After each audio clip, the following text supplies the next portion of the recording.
Doctor ਕੋਲ ਗਏ। Doctor ਕਹਿੰਦਾ ਬਈ ਜਦੋਂ ਸਵੇਰੇ ਉੱਠਦੇ ਹੋ ਤੁਸੀਂ ਉੱਠਣ ਸਾਰ ਕੋਸ਼ਿਸ਼ ਕਰਿਆ ਕਰੋ ਵੀ ਇੱਕ ਐਪਲ ਜ਼ਰੂਰ ਲੈ ਲਿਆ ਕਰੋ। ਐਨ ਐਪਲ ਆ ਡੇ ਕੀਪ ਡਾਕਟਰ ਅਵੇ। ਐਪਲ ਲਿਆ ਕਰੋ। ਫਿਰ ਤੁਸੀਂ ਸੈਰ ਕਰਿਆ ਕਰੋ, ਮਿੱਠੇ ਤੋਂ ਪਰਹੇਜ਼ ਰੱਖਿਆ ਕਰੋ, ਐਕਸਰਸਾਈਜ਼ ਕਰਿਆ ਕਰੋ, ਫਾਈਬਰ ਜ਼ਿਆਦਾ ਤੋਂ ਜ਼ਿਆਦਾ ਲਿਆ ਕਰੋ, ਪ੍ਰੋਟੀਨ ਦੀ ਮਾਤਰਾ ਵਧਾਓ, ਕਾਰਬੋਹਾਈਡਰੇਟਸ ਨੂੰ ਘਟਾਓ। ਠੀਕ ਹੈ ਜੀ। ਫਿਰ ਕੀ ਘਰ ਵਾਲੇ ਲਾਂਭਾ ਦਿੰਦੇ ਆ ਵੀ ਸਾਡੇ ਲਈ ਟਾਈਮ ਹੈ ਨਹੀਂ। ਘਰ ਵਾਲਿਆਂ ਨੂੰ ਟਾਈਮ ਦੇਣਾ ਸ਼ੁਰੂ ਕਰਤਾ, ਸਾਰੇ ਖੁਸ਼ ਨੇ, ਸਿਹਤ ਵੀ ਵਧੀਆ ਹੋਊਗੀ ਕਿਉਂਕਿ ਰੋਜ਼ ਸੈਰ ਨੂੰ ਅੱਧਾ ਪੌਣਾ ਘੰਟਾ ਜਾਂਦਾ ਸਵੇਰੇ ਉੱਠ ਕੇ ਸਾਜਰੇ। ਆਮ ਫਿਰ ਡਾਕਟਰ ਕਹਿੰਦੇ ਸੀ ਵੀ 8-9 ਘੰਟੇ 8 ਘੰਟੇ ਦੀ ਨੀਂਦ ਜ਼ਰੂਰੀ ਆ। ਚਲੋ ਰਾਤ ਨੂੰ ਫਿਰ ਟਾਈਮ ਨਾਲ ਸੌਂਦਾ, ਜਿਵੇਂ ਵੀ ਆ, ਚਲੋ ਜਿਸ ਹਿਸਾਬ ਨਾਲ ਰੂਟੀਨ ਹੁੰਦੀ ਬੰਦੇ ਦੀ, ਟਾਈਮ ਨਾਲ ਸੌਂ ਕੇ ਫਿਰ ਸਵੇਰੇ ਆਪਦੇ ਅਲਾਰਮ ਲਗਾਉਂਦਾ ਵਾ। ਫਿਰ ਉਹ ਵਿੱਚੋਂ ਟਾਈਮ ਕੱਢ ਕੇ ਸੈਰ ਨੂੰ ਜਾਂਦਾ। ਸੈਰ ਵਗੈਰਾ ਕਰਕੇ ਫਿਰ ਫੈਮਿਲੀ ਨਾਲ ਮਿਲ ਕੇ ਫਿਰ ਆਪਦਾ ਕੰਮ ਕਾਰ ਕਰਦੇ ਆ, ਧੰਦਾ ਕਰਦੇ, ਜੋ ਵੀ ਕਰਦੇ ਆ, ਵੀ ਬਿਜ਼ਨਸ ਆ, ਬਿਜ਼ਨਸ ਕੀਤਾ। ਫਿਰ ਆ ਕੇ ਆਪਦੀ ਫੈਮਿਲੀ ਨੂੰ ਟਾਈਮ ਦਿੱਤਾ। ਐਤਵਾਰ ਆ ਗਿਆ, ਵੀਕਐਂਡ ਆ ਗਿਆ ਤੇ ਘੁੰਮਣ ਫਿਰ ਨਿਕਲ ਗਏ, ਟਾਈਮ ਦਿੱਤਾ, ਸਭ ਚੀਜ਼ਾਂ ਵਧੀਆ ਵਧੀਆ ਜ਼ਿੰਦਗੀ ਚੱਲ ਰਹੀ ਆ। ਫਿਰ ਇੱਕ ਦਿਨ ਕੀ ਹੋਇਆ, ਜਾਣੇ ਅਣਜਾਣੇ ਫੋਨ ਤੇ ਵੀਡੀਓ ਦੇਖ ਲਈ ਕਿਸੇ ਬੰਦੇ ਦੀ, ਕਿਸੇ ਸੰਤ ਦੀ, ਕਿਸੇ ਮਹਾਤਮਾ ਦੀ। ਉਹ ਕਹਿੰਦੇ ਵੀ ਨਾਮ ਜਪੋ। ਫਿਰ ਉਹ ਮਹਾਨ ਸ਼ਖਸੀਅਤ ਫਿਰ ਥੱਲੇ ਕਮੈਂਟ ਲਿਖ ਕੇ ਪਾਉਂਦੀ ਹੈ ਤਾਂ ਵਿਹਲਿਆਂ ਦਾ ਕੰਮ ਆ, ਨਾਮ ਜਪਣ ਦਾ ਟਾਈਮ ਕਿਹਦੇ ਕੋਲ ਆ। No one is too busy in this world. It's all about priorities. ਦੁਨੀਆ ਦੇ ਵਿੱਚ ਕੋਈ ਵੀ ਬੰਦਾ, ਕੋਈ ਵੀ ਇਨਸਾਨ ਇੰਨਾ ਬਿਜ਼ੀ ਨਹੀਂ ਹੁੰਦਾ। ਇਹ ਸਭ ਮੈਟਰ ਕੀ ਕਰਦੀਆਂ ਨੇ? ਪ੍ਰਾਇੋਰਟੀਜ਼, ਅਹਿਮੀਅਤ। ਆਪਾਂ ਅਹਿਮੀਅਤ ਨਹੀਂ ਦੇ ਰਹੇ। ਇਹ ਨਾਮ ਜਪਣ ਲਈ ਸਾਡੇ ਕੋਲ ਟਾਈਮ ਹੈ ਨਹੀਂ। ਸਾਡੇ ਕੋਲੇ ਹੋਰ ਸਾਰੇ ਕੰਮਾਂ ਨੂੰ ਟਾਈਮ ਹੈਗਾ ਵਾ, ਘਰਦਿਆਂ ਨੂੰ ਦੇਣ ਨੂੰ ਵੀ ਟਾਈਮ ਹੈਗਾ, ਘੁੰਮਣ ਫਿਰਨ ਨੂੰ ਵੀ ਟਾਈਮ ਹੈਗਾ, ਸੈਰ ਕਰਨ ਨੂੰ ਵੀ ਅੱਧਾ ਘੰਟਾ ਪਹਿਲਾਂ ਉੱਠਣ ਲੱਗ ਗਿਆ ਕਿਉਂਕਿ ਉਹ ਆਪਦੇ ਸਰੀਰ ਲਈ ਕਰਦਾ। ਤੇ ਜਿਹੜੀ ਆਪਣੀ ਆਤਮਾ ਦੀ ਖੁਰਾਕ ਆ ਉਹਨੂੰ ਨਹੀਂ ਅਸੀਂ ਲੈਣਾ ਜੀ। ਅਸੀਂ ਆਪਦੇ ਸਰੀਰ ਦੀ ਪਿਆਸ, ਅਸੀਂ 9 ਦੁਆਰਿਆਂ ਦੀ ਪਿਆਸ ਬੁਝਾਉਣੀ ਆ। ਡਾਕਟਰ ਦੇ ਮਗਰ ਲੱਗ ਕੇ ਸਾਰਾ ਕੁਝ ਛੱਡਤਾ, ਚੰਗੀਆਂ ਚੰਗੀਆਂ ਚੀਜ਼ਾਂ ਖਾਣ ਲੱਗ ਗਏ ਆ, ਸਾਰਾ ਕੁਝ ਕਰਨ ਲੱਗ ਗਏ ਆਪਾਂ। ਪਰ ਜਦੋਂ ਨਾਮ ਦੀ ਗੱਲ ਹੁੰਦੀ ਆ ਫਿਰ ਕਹਿੰਦੇ ਜੀ ਸਾਡੇ ਕੋਲ ਟਾਈਮ ਹੈ ਨਹੀਂ। ਫਿਰ ਜਦੋਂ ਪੁੱਛੀਦਾ ਵੀ ਟਾਈਮ ਵੀ, ਚਲੋ ਕਿਸੇ ਨਾ ਕਿਸੇ ਬਹਾਨੇ ਫਿਰ ਜਦੋਂ ਗੱਲ ਨਹੀਂ ਫਿਰ ਆਉਂਦੀ, ਫਿਰ ਕਹਿਣਗੇ ਟਾਈਮ ਤਾਂ ਹੈਗਾ ਵਾ। ਫਿਰ ਨਾਮ ਜਪਣ ਦਾ ਫਾਇਦਾ ਕੀ ਉਹਦਾ ਹੱਥ? ਮਤਲਬ ਕਿ ਬਹਾਨੇ ਤੇ ਬਹਾਨਾ ਚਾੜੀ ਰੱਖਣਾ ਵੀ ਨਾਮ ਦਾ ਫਾਇਦਾ ਨਹੀਂ ਕੋਈ ਹੈਗਾ। ਨਾਮ ਜਪਣਾ ਤਾਂ ਇਹ ਬਾਬਿਆਂ ਦੇ ਕੰਮ ਆ। ਇਹ ਤਾਂ ਇਹਨਾਂ ਨੇ ਢਕਵਾਂਜੂ ਬਣਾਏ ਹੋਏ ਆ ਵੀ ਨਾਮ ਜਪਣਾ ਚਾਹੀਦਾ, ਨਾਮ ਜਪਣਾ ਚਾਹੀਦਾ। ਨਾਮ ਜਪਣ ਦਾ ਕੀ ਮਤਲਬ ਆ? ਜਿਵੇਂ ਅੱਜ ਕੱਲ੍ਹ ਦੇ ਪ੍ਰਚਾਰਕ ਆ, ਰਣਜੀਤ ਸਿੰਘ ਹੋਣੀ ਨੂੰ ਲਾ ਲਓ, ਇਹ ਸਮਾਜਿਕਤਾ ਦੇ ਵਿੱਚ ਹੀ ਬੜੇ ਹੋਏ ਆ, ਸਮਾਜਿਕਤਾ ਹੀ ਲੋਕਾਂ ਨੂੰ ਸਿਖਾਈ ਜਾਂਦੇ ਆ। ਉਹੀ ਸਾਡੇ ਮਾਂ ਪਿਓ ਨੇ ਸਿਖਾਇਆ ਸੀਗਾ, ਉਹਨਾਂ ਤੋਂ ਤਾਂ ਅਸੀਂ ਸਿੱਖਿਆ ਨਹੀਂ ਕਿਉਂਕਿ ਮਾਂ ਪਿਓ ਦੀ ਗੱਲਾਂ ਸਾਨੂੰ ਚੰਗੀਆਂ ਨਹੀਂ ਲੱਗੀਆਂ, ਇੱਥੋਂ ਸਿੱਖ ਲਿਆ। ਮਾਂ ਪਿਓ ਛੋਟੇ ਹੋ ਗਏ, ਇਹ ਵੱਡਾ ਹੋ ਗਿਆ। ਗੁਰੂ ਦੀਆਂ ਗੱਲਾਂ ਛੋਟੀਆਂ ਹੋ ਗਈਆਂ, ਇੱਕ ਡਾਕਟਰ ਦੀਆਂ ਗੱਲਾਂ ਵੱਡੀਆਂ ਹੋ ਗਈਆਂ। ਗੱਲ ਕੀ ਹੁੰਦੀ ਆ? ਅਹਿਮੀਅਤ ਦੀ। ਸਾਡੀ ਜ਼ਿੰਦਗੀ ਦੇ ਵਿੱਚ ਨਾ ਸਾਡੇ ਮਾਂ ਪਿਓ ਲਈ ਕੋਈ ਅਹਿਮੀਅਤ ਆ ਤੇ ਨਾ ਹੀ ਸਾਡੇ ਗੁਰੂ ਜੀ ਲਈ ਕੋਈ ਅਹਿਮੀਅਤ ਆ। ਸਾਡੇ ਕੋਲ ਅਹਿਮੀਅਤ ਕੀ ਆ? ਚਵਲਾ ਮਾਰਨ ਦੀ ਤੇ ਚਵਲਾ ਸੁਣਨ ਦੀ। ਇਹ ਅਹਿਮੀਅਤ ਆ ਸਾਡੇ ਲਈ। ਨਾਮ ਜਪਣ ਦਾ ਫਾਇਦਾ ਕੀ ਹੈ? ਪਹਿਲਾਂ ਤਾਂ ਕਹਿੰਦੇ ਸਾਡੇ ਕੋਲ ਟਾਈਮ ਹੈ ਨਹੀਂ, ਵੀ ਨਾਮ ਜਪਣਾ ਤਾਂ ਇੱਕ ਵਿਹਲੇ ਬੰਦਿਆਂ ਦਾ ਕੰਮ। ਬਾਣੀ ਕੀ ਕਹਿੰਦੀ ਆ? ਸਾਸ ਸਾਸ ਸਿਮਰੋ ਗੋਬਿੰਦ। ਕਿਤੇ ਵੀ ਕੰਮ ਕਾਰ ਤੇ ਜਾਂਦੇ ਆ, ਕੋਈ ਵੀ ਕੰਮ ਕਰਦੇ ਆ, ਬੀਬੀਆਂ ਰਸੋਈ ਦਾ ਕੰਮ ਕਰਦੀਆਂ ਜਾਂ ਜੋਬ ਵੀ ਕਰਦੀਆਂ ਨੇ, ਕੀ ਤੁਸੀਂ ਆਪਣੇ ਸਵਾਸ ਘਰੇ ਛੱਡ ਕੇ ਜਾਂਦੇ ਹੋ ਜਾਂ ਨਾਲ ਲੈ ਕੇ ਜਾਂਦੇ ਹੋ? ਜੇ ਤਾਂ ਕੋਈ ਘਰੇ ਛੱਡ ਕੇ ਜਾਂਦਾ ਫਿਰ ਤਾਂ ਭਾਈ ਉਹਨਾਂ ਤੋਂ ਮੈਂ ਮਾਫੀ ਚਾਹੁੰਦਾ, ਜਿਹੜੇ ਬੰਦੇ ਹੁਣ ਸਵਾਸ ਆਪਦੇ ਨਾਲ ਰੱਖਦੇ 24 ਘੰਟੇ, ਕਿਤੇ ਵੀ ਜਾਂਦੇ ਆ ਸਵਾਸ ਨਾਲ ਲੈ ਕੇ ਜਾਂਦੇ ਆ। ਫਿਰ ਬਾਣੀ ਕਹਿੰਦੀ ਸਾਥ ਸਾਥ ਸਿਮਰੋ ਗੋਬਿੰਦ। ਜੇ ਸਾਹਾਂ ਨਾਲ ਹੀ ਆ ਤਾਂ ਸਾਹਾਂ ਦੀ ਜਿਹੜੀ ਮਾਲਾ ਆਪਣੀ ਉਹਦੇ ਨਾਲ ਨਾਮ ਜਪ ਲਓ। ਸਾਹ ਅੰਦਰ ਗਿਆ ਵਾਹਿਗੁਰੂ, ਬਾਹਰ ਗਿਆ ਵਾਹਿਗੁਰੂ, ਰੂਟੀਨ ਬਣਾ ਲਓ। ਨੋਟ ਗਿਣੀ ਜਾਓ। ਨੋਟ ਗਿਣਨੇ ਆ 1 2 3 4 ਗਿਣਦੇ ਆ ਤੇ 1 2 3 4 ਤੇ 19 ਵਾਰ ਵਾਹਿਗੁਰੂ ਵਾਹਿਗੁਰੂ ਕਰ ਲਓ। ਖੇਤੀ ਦਾ ਕੰਮ ਕਰਦੇ ਕਿਸੇ ਦਾ ਟੱਕ ਮਾਰਿਆ ਵਾਹਿਗੁਰੂ, ਛਿੱਕ ਆ ਗਈ ਵਾਹਿਗੁਰੂ, ਜਦੋਂ ਚੇਤੇ ਆ ਗਿਆ ਵਾਹਿਗੁਰੂ ਜਾਏ ਵਾਹਿਗੁਰੂ ਵਾਹਿਗੁਰੂ। ਜਦੋਂ ਕੰਮ ਕਰਦੇ ਦਿਮਾਗ 'ਚ ਫਿਰ ਚੇਤੇ ਆ ਗਿਆ ਵੀ ਰੱਬ ਦਾ ਨਾਮ ਲੈਣਾ, ਫਿਰ ਵਾਹਿਗੁਰੂ ਵਾਹਿਗੁਰੂ। ਕੰਮ ਵੀ ਕਰੀਓ ਵਾਹਿਗੁਰੂ ਵਾਹਿਗੁਰੂ ਵੀ ਕਰੀ ਚੱਲੋ। ਮੂਲ ਮੰਤਰ ਪੜ੍ਹ ਲਓ, ਅੱਲਾ ਰਾਮ ਵਾਹਿਗੁਰੂ ਗੋਡ ਕਿਸੇ ਨਾਮ ਨਾਲ ਵੀ ਉਸ ਨੂੰ ਜਪ ਲਓ।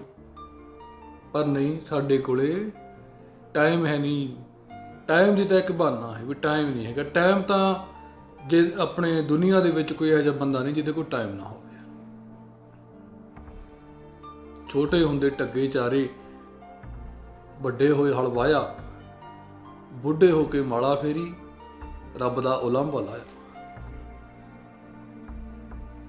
ਛੋਟੇ ਹੁੰਦਿਆਂ ਖੇਡ ਲਏ, ਸਾਰਾ ਕੁਝ ਕਰ ਲਿਆ, ਮੌਜਾਂ ਮਾਰ ਲਈਆਂ। ਵੱਡੇ ਹੋਏ ਹਲ ਵਾਹ ਲਿਆ, ਕੰਮਾਂ ਕਾਰਾਂ ਤੇ ਲੱਗ ਗਿਆ, ਨਹੀਂ ਟਾਈਮ ਹੈਗਾ। ਛੋਟੇ ਹੁੰਦਿਆਂ ਬਚਪਨਾ ਸੀ, ਲੰਘ ਗਿਆ। ਵੱਡੇ ਹੋਏ ਕੰਮਾਂ ਕਾਰਾਂ ਟਾਈਮ ਲੰਘ ਗਿਆ, ਨਹੀਂ ਟਾਈਮ ਸੀ ਸਾਡੇ ਕੋਲੇ। ਫਿਰ ਬੁੱਢੇ ਹੋ ਕੇ ਮਾਲਾ ਫੇਰੀ, ਬੁੱਢੇ ਹੋਏ ਨੇ ਮਾਲਾ ਚੱਕ ਲਈ, ਜਦੋਂ ਹੱਥ ਕੰਬਣ ਲੱਗ ਗਏ। ਤੇ ਬੁੱਢਾ ਹੋਇਆ ਸ਼ੇਖ ਫਰੀਦ, ਕੰਬਣ ਲੱਗੀ ਤੇ ਰੋਹ ਅਵਸਥਾ ਬਣ ਗਈ। ਜਦੋਂ ਬੁੱਢੇ ਹੋ ਗਏ, ਹੱਥ ਕੰਬਣ ਲੱਗ ਗਏ, ਫਿਰ ਰੱਬ ਚੇਤੇ ਆਉਂਦਾ ਵੀ ਯਾਰ ਹੁਣ ਰੱਬ ਦਾ ਨਾਮ ਵੀ ਲੈ ਲਈਏ, ਹੁਣ ਵਾਹਵਾ ਟਾਈਮ ਹੋ ਗਿਆ। ਫਿਰ ਉਹ ਟਾਈਮ ਲੰਘ ਜਾਂਦਾ। ਹੁਣ ਸਵਾਲ ਇਹ ਪੈਦਾ ਹੁੰਦੀ ਹੈ ਵੀ ਜਦੋਂ ਛੋਟੇ ਹੁੰਦੇ ਢੱਗੇ ਚਾਰੇ, ਵੱਡੇ ਹੋਏ ਹਲ ਵਾਹਿਆ, ਬੁੱਢੇ ਹੋ ਕੇ ਮਾਲਾ ਫੇਰੀ, ਰੱਬ ਦਾ ਲਾਂਭਾ ਲਾਇਆ, ਵੀ ਕੀ ਆਪਾਂ ਬੁੱਢੇ ਹੋਵਾਂਗੇ? ਕੀ ਪੱਕਾ ਪਤਾ ਵੀ ਆਪਾਂ ਬੁੱਢੇ ਹੋਵਾਂਗੇ? ਆਪਣਾ ਤਾਂ ਮਿੰਟ ਦਾ ਵਿਸਾਹ ਨਹੀਂ ਹੈਗਾ ਵੀ ਅਗਲਾ ਸਾਹ ਆਉਣਾ ਜਾਂ ਨਹੀਂ ਆਉਣਾ। ਤੇ ਬੁੱਢੇ ਹੋਣ ਤੱਕ ਕਿਹਨੂੰ ਉਡੀਕਦੇ ਹੋ ਤੁਸੀਂ? ਬੁੱਢੇ ਹੋ ਗਏ ਜਪਣਾ, 1 ਮਿੰਟ ਦਾ ਵਿਸਾਹ ਨਹੀਂ ਹੈ।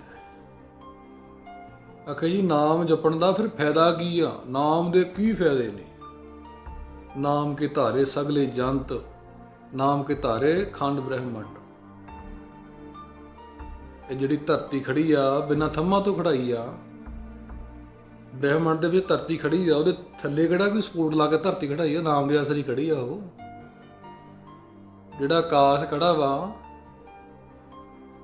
ਇੱਥੇ ਕਿਹੜੇ ਤੁਸੀਂ ਥੰਮ ਲਾਏ ਹੋਏ ਆ? ਕਿਹੜੇ ਥੰਮ ਲਾਦੇ ਸਿਰ ਤੇ ਆਕਾਸ਼ ਖੜਾ? ਕਿਸੇ ਸਿਰ ਤੇ ਖੜਾ ਹੀ ਆ। ਤੁਹਾਨੂੰ ਜਿਹੜੇ ਨਿਰੰਤਰ ਸਾਹ ਆਈ ਜਾਂਦੇ ਨੇ, ਤੁਸੀਂ ਕਿਹੜੇ ਜ਼ੋਰ ਲਾ ਕੇ ਸਾਹ ਲੈਂਦੇ ਹੋ? ਆਪਣੇ ਪਾਈ ਜਾਂਦੇ ਨੇ। ਕਦੇ ਦੇਖਿਆ ਵੀ ਸਾਹ ਕਿਹਦੀ ਕਿਰਪਾ ਦੇ ਨਾਲ ਆ ਰਹੇ ਆ? ਸਗਲੇ ਜੰਤ, ਜਿੰਨੇ ਵੀ ਜੀਵ ਜੰਤ ਆ, ਸਾਰਾ ਕੁਝ ਹੈਗਾ ਵਾ, ਇਹ ਨਾਮ ਦੇ ਆਸਰੇ ਤੁਰੇ ਫਿਰਦੇ ਆ। ਖੰਡ ਬ੍ਰਹਿਮੰਡ ਸਾਰੇ ਜਿੰਨੇ ਆਕਾਸ਼ ਪਤਾਲ, ਸਾਰਾ ਕੁਝ ਹੈ। ਲੱਖਾਂ ਹੀ ਆਕਾਸ਼ ਨੇ, ਲੱਖਾਂ ਪਤਾਲ ਨੇ। ਕਿਹਦੇ ਆਸਰੇ ਖੜੇ ਨੇ? ਕਿਹਦੇ ਆਸਰੇ ਸਿਸਟਮ ਚੱਲ ਰਿਹਾ? ਸੂਰਜ ਚੜ ਗਿਆ, ਛਿਪ ਗਿਆ, ਚੰਦਰਮਾ ਆ ਗਿਆ, ਮੀਂਹ ਪੈ ਗਿਆ, ਹਨੇਰੀ ਆ ਗਈ, ਕਿੰਨਾ ਕੁਝ ਹੋ ਰਿਹਾ। ਇਹ ਕਿਹਦੇ ਆਸਰੇ ਹੋ ਰਿਹਾ? ਨਾਮ ਦੇ ਆਸਰੇ ਹੋ ਰਿਹਾ। ਹਲੇ ਨਾਮ ਦੀ ਜ਼ਰੂਰਤ ਕੀ ਹੈ? ਜੇ ਜ਼ਰੂਰਤ ਨਾ ਹੁੰਦੀ ਤਾਂ ਇੰਨਾ ਜਿਹੜਾ ਖੰਡ ਬ੍ਰਹਿਮੰਡ ਬਣੇ ਆ, ਇਹਨਾਂ ਨੂੰ ਫਿਰ ਇਹਨਾਂ ਦਾ ਸਿਸਟਮ ਚਲਾਇਆ ਕਿਵੇਂ ਚੱਲ ਪਿਆ ਇਹ? ਨਾਮ ਜਪਣ ਨੂੰ ਸਾਡੇ ਕੋਲ ਟਾਈਮ ਹੈ ਨਹੀਂ। ਜੇ ਟਾਈਮ ਦੀ ਫਿਰ ਗੱਲ ਜਦੋਂ ਫਿਰ ਚੁੱਪ ਕਰ ਜਾਂਦੇ ਵੀ ਜਦੋਂ ਐ ਦੱਸੀਦਾ ਵੀ ਟਾਈਮ ਦਾ, ਫਿਰ ਇਹ ਤਾਂ ਬਹਾਨੇ ਆ, ਫਿਰ ਕਹਿਣਗੇ ਫਾਇਦਾ ਹੀ ਕੋਈ ਨਹੀਂ। ਬਾਣੀ ਕਹੀ ਜਾਂਦੀ ਆ, ਅੰਤਰ ਗੁਰ ਆਰਾਧਨਾ ਜਿਹਵਾ ਜਪ ਗੁਰ ਨਾਉ, ਨੇਤਰੀ ਸਤਿਗੁਰ ਪੇਖਣਾ ਸਰਵਣੇ ਸੁਣਨਾ ਗੁਰ ਨਾਉ। ਨਾਮ ਜਪਣ ਦੇ ਤਰੀਕੇ ਦੱਸੀ ਜਾਂਦੀ ਆ ਵੀ ਆਪਣੇ ਅੰਤਰ ਦੇ ਆਤਮੇ, ਅੰਤਰ ਦੇ ਵਿੱਚ ਅੰਦਰ ਆਪਣੇ ਪ੍ਰਭੂ ਨੂੰ ਆਰਾਧਨਾ। ਅੱਖਾਂ ਕੁਝ ਦੇਖਦੀਆਂ ਨਾ ਹੋਣ, ਜਿਹੜਾ ਤਾਂ ਨਾਮ ਜਪਣ ਦੀ ਗੱਲ ਮੈਂ ਕਰ ਰਿਹਾ। ਜਿਹੜੀ ਆਪਾਂ ਬੈਠ ਕੇ ਆਪਣੇ ਇੱਕ ਇਕਾਂਤ ਵਿੱਚ ਨਾਮ ਜਪਣ ਦਾ, ਇਹ ਉਹਦੀ ਗੱਲ ਹੈ ਵੀ ਆਪਣੇ ਅੰਤਰ ਪ੍ਰਭੂ ਨੂੰ ਆਰਾਧਨਾ।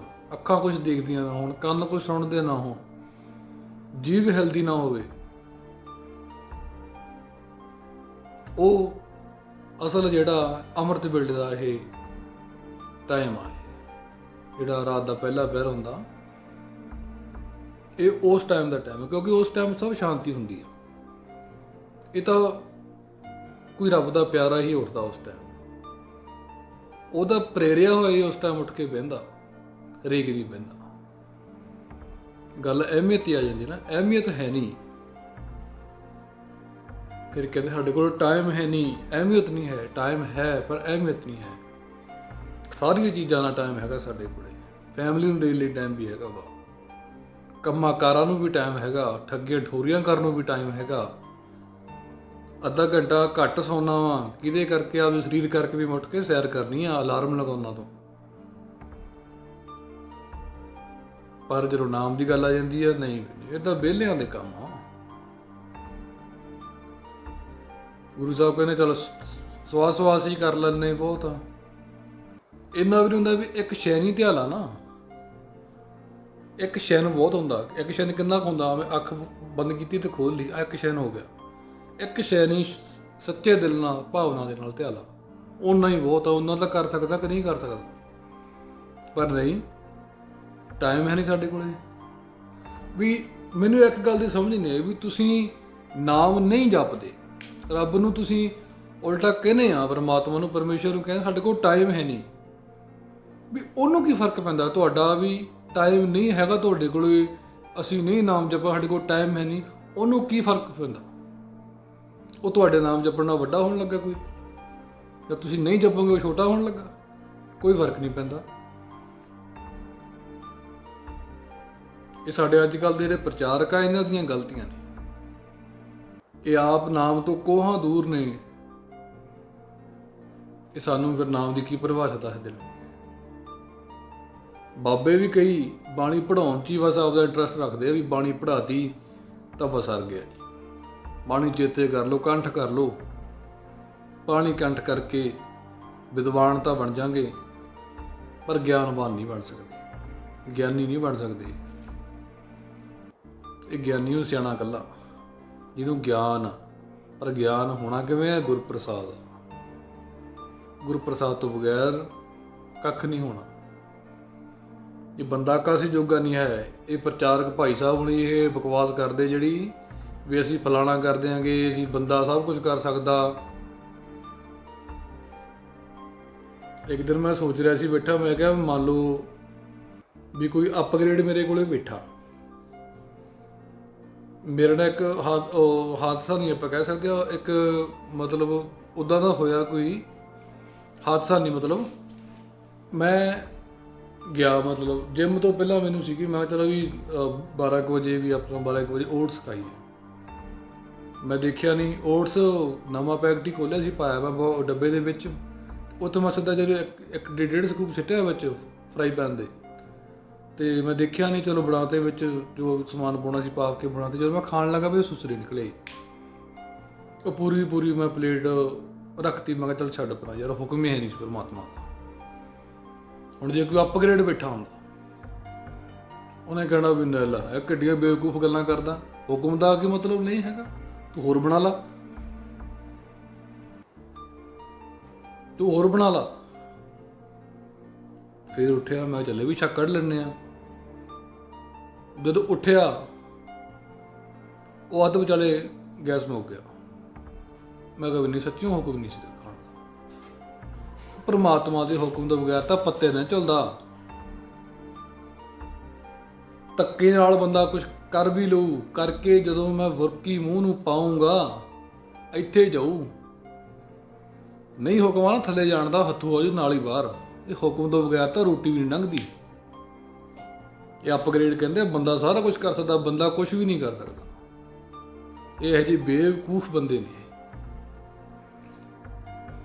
ਇੱਕ ਮੁੰਡੇ ਨੇ ਮੈਨੂੰ ਕਮੈਂਟ ਕਰਕੇ ਵੀ, ਮੈਨੂੰ ਤਾਂ ਗੱਲ ਬੜੀ ਚੰਗੀ ਲੱਗੀ, ਕਹਿੰਦਾ ਅਪਗ੍ਰੇਡ ਕਿਹਨੂੰ ਕਹਿੰਦੇ ਨੇ, ਡੈਫੀਨੇਸ਼ਨ ਦੱਸੀ। ਕਹਿੰਦੇ ਅੰਦਰੋਂ ਉੱਠ ਕੇ ਬਾਹਰ ਵਿਹੜੇ 'ਚ ਆ ਕੇ ਬਹਿ ਗਿਆ, ਅਸੀਂ ਅਪਗ੍ਰੇਡ ਹੋ ਗਏ। ਭਾਵ ਕਿ ਬਾਬਿਆਂ ਨਾਲੋਂ ਹੀ ਟੁੱਟ ਗਏ, ਪਖੰਡੀ ਬਾਬਿਆਂ ਦੇ ਨਾਲੋਂ। ਸਾਰੇ ਬਾਬੇ ਨਹੀਂ ਪਖੰਡੀ ਹੈਗੇ, ਪਖੰਡੀ ਬਾਬਿਆਂ ਨਾਲੋਂ ਟੁੱਟ ਕੇ ਇੱਕ ਡਿਜੀਟਲ ਬਾਬੇ ਦੇ ਨਾਲ ਜੁੜ ਗਏ। ਬਾਬਾ ਤਾਂ ਹਜੇ ਵੀ ਨਹੀਂ ਕਿਤੇ ਗਿਆ, ਬਾਬਾ ਤਾਂ ਹਜੇ ਉੱਥੇ ਹੀ ਖੜਾ।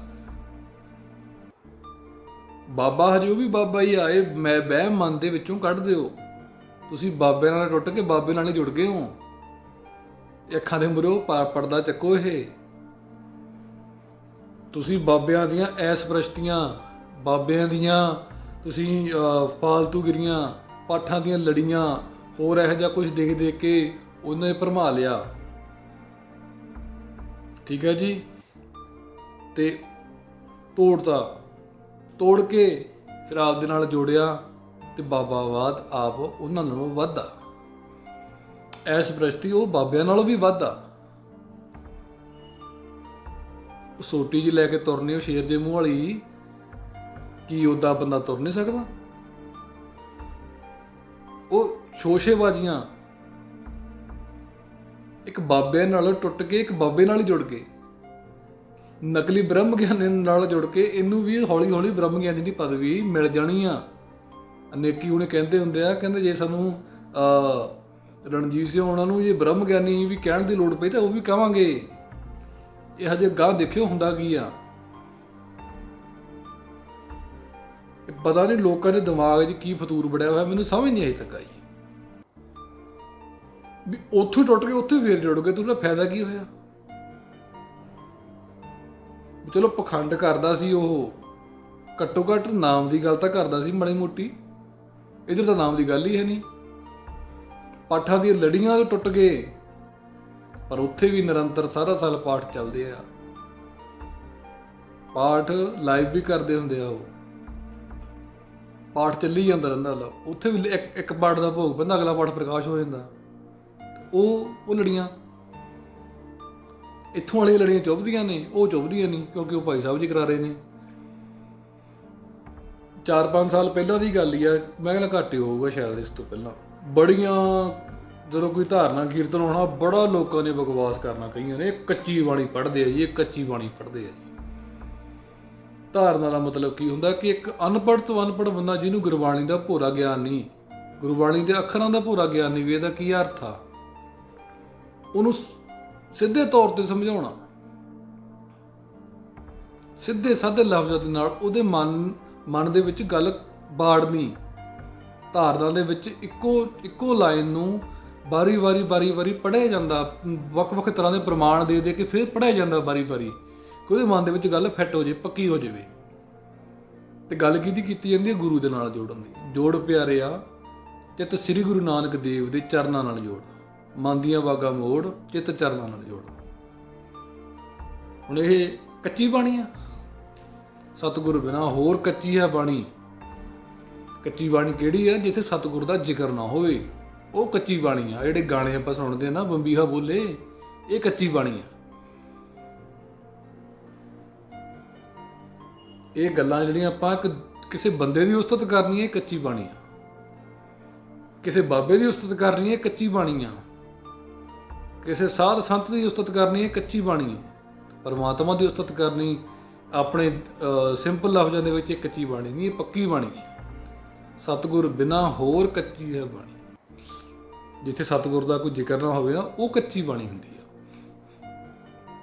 ਬੜਾ ਗੱਲਾਂ ਚੱਕਦੇ ਸੀ ਇਹ ਨਾਨਕਸਰ, ਇਹ ਕੱਚੀ ਬਾਣੀ ਪੜ੍ਹਦੇ ਆ ਜੀ, ਕੱਚੀ ਬਾਣੀ ਪੜ੍ਹਦੇ ਆ। ਪਰ ਹੁਣ ਕਿੱਧਰ ਗਏ ਬੰਦੇ? ਹੋ ਸੋਚੋ, ਜੇ ਨਹੀਂ ਪਤਾ ਲੱਗ ਦੱਸ ਦੇਣਾ ਕਿੱਥੇ ਗਏ। ਹੁਣ ਉਹ ਬੰਦੇ ਭਾਈ ਸਾਹਿਬ ਜੀ ਦੇ ਫੋਲੋਵਰ ਨੇ। ਹੁਣ ਭਾਈ ਸਾਹਿਬ ਜੀ ਖੁਦ ਕੱਚੀ ਬਾਣੀ ਉਹ ਧਾਰਨਾ ਕੀਰਤਨ ਕਰਦੇ ਨੇ, ਹੁਣ ਉਹ ਚੁੱਪ ਕਰ ਗਏ ਕਿਉਂਕਿ ਸਾਡੇ ਪਰਮ ਪੂਜਨੀਕ ਜਿਹੜੇ ਬ੍ਰਹਮ ਗਿਆਨੀ ਨੇ ਉਹ ਇਹ ਖੁਦ ਕੀਰਤਨ ਕਰ ਰਹੇ ਨੇ। ਹੁਣ ਕੱਚੀ ਬਾਣੀ ਵਾਲੇ ਚੁੱਪ ਹੀ ਕਰ ਗਏ। ਪਹਿਲਾਂ ਬੜਾ ਉੱਠ ਕੇ ਆਉਂਦੇ ਸੀ, ਨਾਨਕਸਰੀ ਕੱਚੀ ਬਾਣੀ ਪੜ੍ਹਦੇ ਸੀ, ਮੰਨਦੇ ਨਹੀਂ। ਤੇ ਹੁਣ ਜਿਹੜੇ ਕੱਚੀ ਬਾਣੀ ਜਿਨ੍ਹਾਂ ਨੇ ਇੱਥੋਂ ਲੈ ਕੇ ਉਹ ਮਰਿਆਦਾ ਹੁਣ ਵੀ ਨਹੀਂ ਛੱਡੀ, ਉਹ ਪੜ੍ਹਦੇ ਆ ਤੇ ਉਹ ਦਿਮਾਗ 'ਚ ਹੀ ਹੈ ਨਹੀਂ ਆਪਣੇ।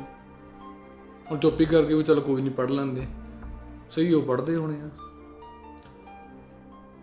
ਮਤਲਬ ਕਿ ਸਾਡਾ ਕੁੱਤਾ ਕੁੱਤਾ, ਤੁਹਾਡਾ ਕੁੱਤਾ ਟੋਮੀ। ਅਸੀਂ ਜੋ ਕਰ ਲਈ ਉਹ ਮਾੜਾ, ਉਹੀ ਕੰਮ ਤੁਹਾਡੇ ਭਾਈ ਸਾਹਿਬ ਜੀ ਕਰ ਲੈਣ ਉਹ ਬੜਾ ਵਧੀਆ ਜੀ, ਕਿਉਂਕਿ ਇਹ ਬ੍ਰਹਮ ਗਿਆਨੀ ਨੇ। ਸਾਧ ਸੰਗਤ ਜੀ, ਭੁਲੇਖੇ ਦਿਮਾਗ 'ਚੋਂ ਕੱਢ ਦਿਓ। ਸਿਰਫ ਇੱਕ ਨਾਮ ਦਾ ਬਾਬਾ ਸ਼ਬਦ ਹੀ ਚੱਕਿਆ ਗਿਆ ਮੂਹਰਿਓਂ, ਸਿਰਫ ਨਾਮ ਦਾ, ਕੋਈ ਵੀ ਤਬਦੀਲੀ ਨਹੀਂ ਆਈ, ਕੋਈ ਵੀ। ਸਿਰਫ ਗੱਲਾਂ ਦੇ ਵਿੱਚ ਉਹ ਨਾਮ ਸ਼ਬਦ ਚੱਕਤਾ, ਪਰਮਾਤਮਾ ਨੂੰ ਚੱਕਤਾ, ਬਾਣੀ ਦੀਆਂ ਪੰਕਤੀਆਂ ਦੇ ਅਰਥ ਉਸ ਹਿਸਾਬ ਨਾਲ ਨਿਕਲਣ ਲੱਗੇ। ਬਾਣੀ ਦੀ ਪੰਕਤੀ ਦਾ ਇਹ ਜ਼ਰੂਰੀ ਨਹੀਂ ਵੀ ਇੱਕੋ ਅਰਥ ਨਿਕਲੋ, 100 ਹਜ਼ਾਰਾਂ ਅਰਥ ਨਿਕਲ ਸਕਦੇ। ਉਹ ਬਾਣੀ ਉਹ ਕਿਹੜੀ ਜਿਹਦਾ ਇੱਕੋ ਅਰਥ ਨਿਕਲ ਜੇ। ਇਹ ਬਾਣੀ ਦੀ ਪੰਕਤੀ ਦਾ ਇੱਕ ਪੰਕਤੀ ਦਾ ਅਰਥ ਹਜ਼ਾਰਾਂ ਹਿਸਾਬ ਨਾਲ ਨਿਕਲ ਸਕਦਾ ਜੇ ਕੱਢਣਾ ਹੋਵੇ, ਕਿਉਂਕਿ ਅਲੱਗ-ਅਲੱਗ ਬੰਦਿਆਂ ਦੇ ਦਿਮਾਗ ਆ, ਅਲੱਗ-ਅਲੱਗ ਬੰਦਿਆਂ ਦੀ ਸੋਚਣੀ ਆ। ਸੰਤ ਸਮੂਹ ਅਨੇਕ ਮਤੀ ਕੇ, ਅਨੇਕਾਂ ਮਤਾਂ ਦੇ ਵਿਦਵਾਨ ਸੰਤ ਨੇ, ਬਹੁਤ ਤਰ੍ਹਾਂ ਦੇ ਉਹ ਅਰਥ ਕੱਢ ਲੈਂਦੇ ਨੇ, ਪਰ ਉਹ ਅਰਥ ਨਿਕਲਣ ਪਰਮਾਤਮਾ ਨਾਲ ਜੋੜਨ ਵਾਸਤੇ, ਆਪਦੇ ਨਾਲ ਜੋੜਨ ਵਾਸਤੇ ਨਾ ਹੁਣ ਪਰਮੇਸ਼ਰ ਨੂੰ ਇਹ ਨੁਕਤਾ ਹੀ ਦੱਸਦੇ ਨੇ, ਪਰਮੇਸ਼ਰ ਨੂੰ ਨੁਕਤਾ ਦੱਸਦੇ ਨੇ। ਵਿੱਚ ਕਰਤਾ ਪੁਰਖ ਖਲੋਆ ਬਾੜਲਾ ਵਿੰਗਾ ਹੋਆ। ਕਰਤਾ ਪੁਰਖ ਕਿਆ ਪਰਮੇਸ਼ਰ ਨੂੰ ਆ, ਅਕਾਲ ਪੁਰਖ ਨੂੰ ਆ। ਹੁਣ ਇਹ ਕਹਿੰਦੇ ਆ ਉਹ ਕਰਤਾ ਪੁਰਖ ਦਾ ਭਾਵ ਇਹ ਹੋ ਗਿਆ ਵੀ ਇੱਕ ਨੁਕਤਾ ਗਿਆਨ ਦਾ ਨੁਕਤਾ ਜਦੋਂ ਸਾਨੂੰ ਮਿਲ ਗਿਆ ਤਾਂ ਬਾਲ ਨਹੀਂ ਪੈਂਦਾ ਹੁੰਦਾ। ਮੈਂ ਕਹਾ ਤੁਹਾਡੇ ਫਿੱਟੇ ਮੂੰਹ ਓਏ, ਉਹੀ ਰੱਬ ਚੱਕਤਾ, ਬਸ ਗੱਲ ਹੀ ਖਤਮ ਕਰਤੀ, ਵੇੜੇ ਬਹਿ ਗਏ ਜਮਾਂ ਹੀ। ਸਾਰਾ ਕੁਝ ਕਹਿ ਘੁਆ ਕੇ ਪਸੀਨੇ ਪਸਾਨੇ ਪੂੰਝ ਕੇ ਐਂ ਕਰਕੇ ਫਿਰ ਸਮਾਪਤੀ ਵੇਲੇ ਜੀ, ਹੇ ਗਰੀਬ ਨਵਾਜ, ਅਣਜਾਣ ਬੱਚੀ ਸਮਝ ਕੇ ਮਾਫ਼ ਕਰ ਦਿਓ, ਬੜੀਆਂ ਭੁੱਲਾਂ ਗਲਤੀਆਂ ਹੋ ਗਈਆਂ। ਉਹ ਕੋਈ ਤੁਹਾਨੂੰ ਸੁਣਦਾ ਵੀ ਆ ਅਰਦਾਸ ਤੁਹਾਡੀ? ਜਿਹੜਾ ਸੁਣਦਾ ਉਹ ਤਾਂ ਵੇਖਦਾ ਵੀ ਆ। ਜੇ ਕੋਈ ਸੁਣ ਸਕਦਾ ਤੁਹਾਡੀ ਅਰਦਾਸ, ਜੇ ਗੁਰੂ ਗ੍ਰੰਥ ਸਾਹਿਬ ਤੁਹਾਡੀ ਅਰਦਾਸ ਸੁਣ ਸਕਦੇ, ਤੁਸੀਂ ਉੱਧਰ ਮੂੰਹ ਕਰਕੇ ਕਰਦੇ, ਤੁਸੀਂ ਰਣਜੀਤ ਸਿੰਘ ਦੇ ਮੂੰਹ ਵੱਲ ਕਰਕੇ ਅਰਦਾਸ ਕਰੋ, ਫਿਰ ਮੈਂ ਤੁਹਾਨੂੰ ਮੰਨਦਾ ਵੀ ਹਾਂ ਵੀ ਤੁਸੀਂ ਅਸਲ ਅਪਗ੍ਰੇਡ ਹੋ। ਤੁਸੀਂ ਅਰਦਾਸ ਗੁਰੂ ਗ੍ਰੰਥ ਸਾਹਿਬ ਜੀ ਅੱਗੇ ਕਰਦੇ ਹੋ, ਪਰ ਗੁਰੂ ਗ੍ਰੰਥ ਸਾਹਿਬ ਜੀ ਤਾਂ ਸੁਣਦੇ ਨਹੀਂ। ਅਰਦਾਸ ਤੁਸੀਂ ਕਿਹਦੇ ਕੀ ਕਰਦੇ ਹੋ ਜਦ ਗੁਰੂ ਗ੍ਰੰਥ ਸਾਹਿਬ ਜੀ ਸੁਣਦੇ ਨਹੀਂ ਕਿਸੇ ਗੱਲ, ਕਿਉਂਕਿ ਗੁਰੂ ਗ੍ਰੰਥ ਸਾਹਿਬ ਤਾਂ ਕਿਤਾਬ ਨਹੀਂ। ਨਾਲੇ ਅਰਦਾਸਾਂ ਕਰੀ ਜਾਂਦੇ ਆ। ਅਰਦਾਸ ਤਾਂ ਉਹੀ ਸੁਣੂਗਾ ਜਿਹੜਾ ਕੋਈ ਸੁਣਦਾ ਹੋਊਗਾ, ਜਿਹੜਾ ਕੋਈ ਦੇਖਦਾ ਹੋਊਗਾ, ਕੁਛ ਬੋਲਦਾ ਹੋਊਗਾ, ਉਹ ਤਾਂ ਕਿਤਾਬ ਆ। ਇੱਕ ਪਾਸੇ ਤਾਂ ਤੁਸੀਂ ਹਾਜ਼ਰ ਨਾਜ਼ਰ ਸਮਝਦੇ ਆ, ਅਰਦਾਸ ਕਰਦੇ ਆ, ਫਿਰ ਤੁਸੀਂ ਮਾਰ ਦਿੰਦੇ ਆ ਵੀ ਚਬਰ ਛਤਰ ਤਖਤ ਤੋਂ ਇਲਾਵਾ ਕੱਖ ਨਹੀਂ ਦੇਣਾ, ਅਸੀਂ ਗਰਮੀ 'ਚ ਮਾਰਾਂਗੇ। ਹੁਣ ਬੋਲ ਪੁੱਤ, ਤੇ ਆਪ ਓਏ ਕੂਲਿੰਗ ਵਧਾ, ਗਰਮੀ ਆਉਂਦੀ ਹੈ। ਇਹ ਸਭ ਬੇਵਕੂਫਾਂ ਦੀਆਂ ਗੱਲਾਂ, ਆਪਾਂ ਬਚੀਏ ਇਹਨਾਂ ਤੋਂ। ਨਾਮ ਨੂੰ ਆਪਾਂ ਅਹਿਮੀਅਤ ਦਈਏ। ਇਹ ਨਾਮ ਨਹੀਂ ਜਪਣਾ, ਇਹ ਸਾਡੀ ਇਹ ਬੇਵਕੂਫੀ ਆ, ਅਹਿਮੀਅਤ ਨਹੀਂ ਆਪਾਂ ਦੇ ਰਹੇ। ਨਾਮ ਜਪਣ ਨੂੰ ਜਿਹਵਾ ਦਿੱਤੀ, ਹਰ ਦੇਖਣ ਨੂੰ ਅੱਖੀਂ। ਇੱਕ ਸਵਾਸ ਜੇ ਬਿਰਥਾ ਜਾਵੇ, ਹੱਥ ਨਾ ਆਵੇ ਲੱਖੀ। ਜਿਹੜਾ ਸਮਾਂ ਲੰਘ ਗਿਆ ਉਹ ਵਾਪਸ ਨਹੀਂ ਮੁੜ ਕੇ ਹੱਥ ਆਉਣਾ ਤੁਹਾਡੇ। ਜਿਹੜੇ ਸਵਾਸ ਤੁਸੀਂ ਲੈ ਲਏ ਉਹ ਵਾਪਸ ਨਹੀਂ ਤੁਹਾਨੂੰ ਮਿਲਣੇ। ਕਲੌਕ ਦੇ ਸੈੱਲ ਕੱਢ ਕੇ ਰੱਖ ਦੋਗੇ ਤਾਂ ਟਾਈਮ ਨਹੀਂ ਖੜਦਾ। ਇਹ ਟਾਈਮ ਤੁਹਾਡੇ ਸੈੱਲਾਂ 'ਤੇ ਨਹੀਂ ਖੜਾ। ਇਹ ਟਾਈਮ ਨੇ ਚੱਲੀ ਜਾਣਾ। ਜੇ ਕੋਈ ਬੰਦਾ 36-37 ਸਾਲ ਦਾ ਹੋ ਗਿਆ ਤਾਂ 36-37 ਸਾਲ ਦਾ ਹੋ ਨਹੀਂ ਗਿਆ, ਉਹ 36-37 ਸਾਲ ਉਹਨੇ ਖਰਾਬ ਕੀਤੇ ਆ। ਸੋਚੋ, ਮੈਂ 36-37 ਸਾਲ ਆਪਣੀ ਜ਼ਿੰਦਗੀ 'ਚੋਂ ਘਟਾ ਲਏ ਆ ਤੇ ਕੀਤਾ ਕੀ ਹੁਣ ਤੱਕ? ਦੱਸੋ ਆਪਾਂ ਕਿਹੜੀ ਉਹ ਚੀਜ਼, ਕਿਹੜੀ ਪ੍ਰਾਪਤੀ ਆਪਾਂ ਕਰ ਲਈ? 36-37 ਸਾਲ ਦੇ, ਕੋਈ 70-70 ਸਾਲ ਦੇ ਹੋਏ ਪਏ ਆ, ਹਜੇ ਵੀ ਬੂਝੜ ਦਿਮਾਗ ਨੇ, ਟੱਕਰਾਂ ਮਾਰਦੇ ਫਿਰਦੇ, ਚੁੰਚ ਗਿਆਨੀਆਂ ਚੁੰਝਾਂ ਹੀ ਮਾਰਦੇ ਫਿਰਦੇ ਸਾਰੀ ਜਗ੍ਹਾ। ਇਹ ਕਿਵੇਂ ਹੈ, ਕਿਵੇਂ ਨਹੀਂ ਹੈ? ਵੀ 70 ਸਾਲ ਦੇ ਵਿੱਚ ਹੁਣ ਤੱਕ ਆਪਾਂ ਕੀ ਪ੍ਰਾਪਤੀ ਕੀਤੀ? ਕਿ ਆਪਣੇ ਗੁਰੂ ਦੀ ਖਾਤਰ ਆਪਾਂ ਕੀ ਕਰ ਲਿਆ? ਕੋਈ ਨਾਮ ਜਪਿਆ? ਆਪਣੇ ਪਰਿਵਾਰ ਦੀ ਖਾਤਰ ਤਾਂ ਤੁਸੀਂ ਪਾਲਣ ਪੋਸ਼ਣ ਕਰ ਰਹੇ, ਲੋਕਾਂ ਨਾਲ ਠੱਗੀਆਂ ਮਾਰਦੇ ਫਿਰਦੇ ਹੋ। ਤੇ ਜਦੋਂ ਕੋਈ ਠੱਗੀਆਂ ਦਾ ਲੇਖਾ ਹੋਣਾ ਤੇ ਉਦੋਂ ਪਰਿਵਾਰ ਤੁਹਾਡਾ ਕੋਲੇ ਨਹੀਂ ਖੜਨਾ। ਇਹ ਨਾ ਪੁੱਤ ਨੇ ਖੜਨਾ, ਨਾ ਧੀ ਨੇ ਖੜਨਾ, ਨਾ ਘਰ ਵਾਲੇ ਨੇ ਖੜਨਾ, ਨਾ ਪਿਓ ਨੇ ਖੜਨਾ। ਉੱਥੇ ਗੁਰੂ ਦੇ ਨਾਮ ਨਹੀਂ ਖੜਨਾ ਇਕੱਲੇ ਨੇ। ਹਾਂ, ਮੇਰੇ ਕੋਲ ਗੁਰੂ ਦੇ ਨਾਮ ਦਾ ਬੈਲੈਂਸ, ਬੈਂਕ ਬੈਲੈਂਸ ਵਾਧੂ ਆ। ਹੁਣ ਬੋਲ, ਜਿਨ੍ਹਾਂ ਦੀ ਖਾਤਰ ਆਪਾਂ ਹੇਰੇ ਫੇਰੀਆਂ ਕਰਦੇ ਫਿਰਦੇ ਆ, ਉਹਨਾਂ ਨੇ ਨਾਲ ਨਹੀਂ ਖੜਨਾ। ਇਹ ਖਾਲੀ ਹੱਥ ਆਏ ਤੇ ਖਾਲੀ ਹੱਥ ਹੀ ਜਾਣਾ, ਇੱਥੇ ਰਹਿ ਜਾਣਾ ਸਾਰਾ ਕੁਝ। ਠੀਕ ਆ, ਕੰਮਕਾਰ ਕਰਨੇ, ਸਾਰਾ ਕੁਝ ਕਰਨਾ, ਪਰਮਾਤਮਾ ਨੇ ਜੋ ਹੁਕਮ ਦਿੱਤਾ ਉਹ ਕਰਾਂਗੇ, ਪਰ ਕੰਮਕਾਰ ਦੇ ਵਿੱਚ ਆਪਾਂ ਖੱਚਤ ਨਹੀਂ ਹੋਣਾ। ਕਮਲ ਦੇ ਫੁੱਲ ਵਾਂਗੂ ਰਹਿਣਾ, ਨਿਰਲੇਪ। ਇਹ ਗੁਰੂ ਦੀ ਕਿਰਪਾ ਤੋਂ ਬਗੈਰ ਨਹੀਂ ਹੋਣਾ। ਇਹ ਗੁਰਪ੍ਰਸਾਦ ਬਹੁਤ ਹੀ ਜ਼ਰੂਰੀ ਹੈ। ਹਰੇਕ ਕੰਮ ਦੇ ਵਿੱਚ ਗੁਰਪ੍ਰਸਾਦ ਬਹੁਤ ਜ਼ਰੂਰੀ ਹੈ, ਕਿਉਂਕਿ ਸਭ ਕੁਝ ਹੁਕਮ ਦੇ ਅਧੀਨ ਆ। ਪਰ ਅਸੀਂ ਫਿਰ ਵੀ ਹੁਕਮ ਨੂੰ ਛੱਡ ਕੇ ਮਨ ਦੇ ਮਗਰ ਲਾ ਕੇ ਕਰਦੇ ਹਾਂ ਫਿਰ ਭੁਗਤਦੇ ਹਾਂ। ਸੋ ਇੰਨੀਆਂ ਕੁ ਬੇਨਤੀਆਂ ਮੇਰੀਆਂ ਕਬੂਲ ਕਰੋ ਜੀ। ਨਾਮ ਜਪੋ ਜੀ, ਕਿਰਤ ਕਰੋ, ਵੰਡ ਛਕੋ, ਇੱਕੋ ਹੀ ਗੱਲਾਂ ਨੇ। ਨਾਮ ਜਪਣ ਲਈ ਜਿਵੇਂ ਬਾਬਾ ਚਰਨ ਸਿੰਘ ਨੇ ਦੱਸਿਆ ਸੀ ਵੀ ਸਾਨੂੰ ਕਿਤੇ ਜੰਗਲਾਂ 'ਚ ਜਾਣ ਦੀ ਲੋੜ ਨਹੀਂ, ਕੋਈ ਸਿੱਧੀਆਂ ਕਰਨ ਦੀ ਲੋੜ ਨਹੀਂ। ਇਹ ਨਾਮ ਦੀ ਜਿਹੜੀ ਤਾਕਤ ਆ ਉਹ ਸਾਡੇ ਇਮਾਨਦਾਰੀ ਦੀ ਕਮਾਈ ਹੈ ਜਿਹੜੀ, ਉਹਦੇ ਵਿੱਚ ਵੀ ਬਹੁਤ ਤਾਕਤ ਆ। ਸੋ ਆਪਣੇ ਆਪਣੇ ਘਰਾਂ ਦੇ ਵਿੱਚ ਬੈਠ ਕੇ, ਕੰਮਾਂ ਕਾਰਾਂ ਦੇ ਉੱਤੇ ਬੈਠ ਕੇ, ਕੰਮਕਾਰ ਕਰਦੇ ਕਰਦੇ ਟਾਈਮ ਵੀ ਆਪਾਂ ਸਵਾਸ ਸਾਸ ਆਪਾਂ ਆਪਣਾ ਪ੍ਰਭੂ ਦਾ ਨਾਮ ਲਈਏ। ਅੱਲਾ, ਰਾਮ, ਵਾਹਿਗੁਰੂ, ਗੌਡ ਕਿਸੇ ਨਾਮ ਦੇ ਨਾਲ ਲੈ ਲਓ। ਪਰਮਾਤਮਾ ਇੱਕੋ ਆ, ਸਭ ਨੇ ਇੱਕੋ ਥਾਂ ਹੀ ਜਾਣਾ। ਸੋ ਇੰਨੀ ਇੱਕ ਬੇਨਤੀ ਕਬੂਲ ਕਰਿਓ ਜੀ। ਦਿਓ ਆਗਿਆ ਜੀ। ਵਾਹਿਗੁਰੂ ਜੀ ਕਾ ਖਾਲਸਾ,